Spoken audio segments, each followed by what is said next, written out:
रसायन विज्ञान 30% की कटौती 21-22। हमारा सबसे पहले हम पढ़ेंगे पार्ट पहला, जिसमें विद्युत व चुम्बकीय गुण, विद्युत व चुम्बकीय गुण ये दो टॉपिक कट गए हैं। पार्ट दूसरे में से असामान्य अणुभार, असामान्य अणुभार ये टॉपिक कट चुका है। उसके बाद बात करते हैं पार्ट थ्री में से।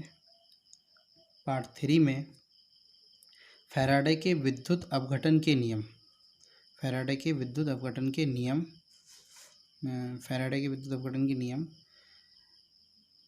जो आपके सेल हैं, यानी कि सूक्ष्म सेल, शुष्क सेल, ईंधन, विद्युत अपघटन और गैल्वेनिक, ये सारे टॉपिक कट गए हैं। फिर उसके बाद सीसा संचालक सेल संरक्षण, ये सारे टॉपिक जो है इसमें सेल के जितने भी थे वो सब कट चुके हैं। फिर चौथा चैप्टर है जिसमें है आपका टक्कर सिद्धांत, ये टक्कर सिद्धांत टॉपिक ये भी जो है वो कट चुका है।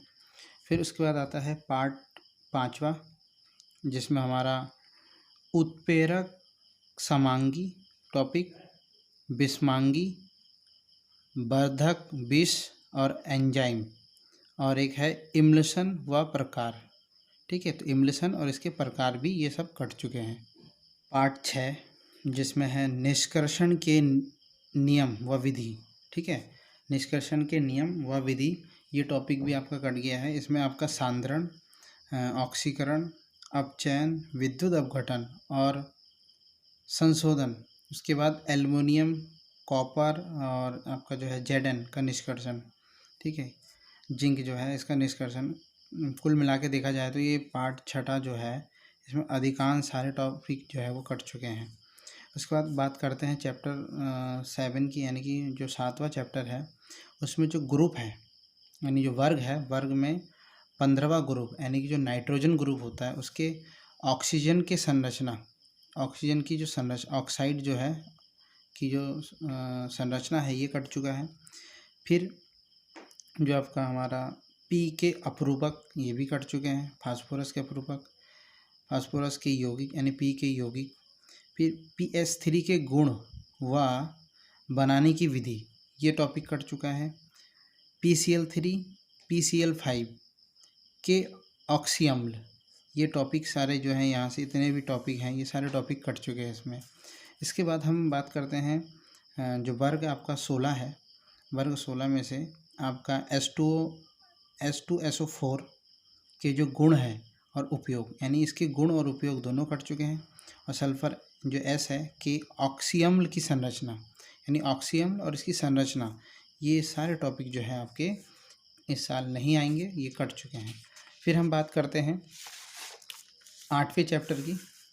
8वें चैप्टर में आपका जो 8वां आपका चैप्टर है, 8वें चैप्टर में आपका K2CR2O7, K2CR2O7, KMnO4, इसके गुण व बनाने की विधि, इन दोनों के जो गुण हैं व बनाने की जो विधि है, ये दोनों टॉपिक जो हैं आपके कट चुके हैं। उसके बाद लैंथेनाइट का जो रासायनिक क्रियाशीलता है, लैंथेनाइट जो है इसकी रासायनिक क्रियाशीलता ये भी आपकी कट हो चुकी है। और एक्टिनाइट भी आपका कट चुका है इसमें। उसके बाद पार्ट 9 जो है, 9 में आपका है उपसंयोजी यौगिक का महत्व, जो आपका उपसंयोजी यौगिक का जो महत्व है, ये महत्व वाले सारे टॉपिक आपके जो हैं वो कट चुके हैं।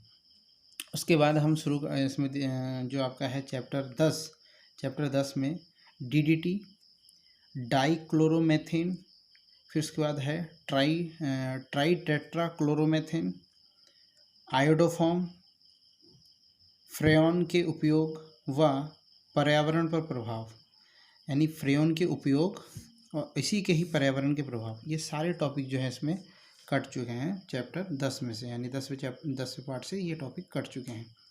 इसके बाद हमारा जो 11वां चैप्टर आता है, 11वें चैप्टर में हमारा एथेनॉल व मैथेनॉल के उपयोग, यानी एथेनॉल और मैथेनॉल के जो उपयोग हैं ये भी कट चुके हैं।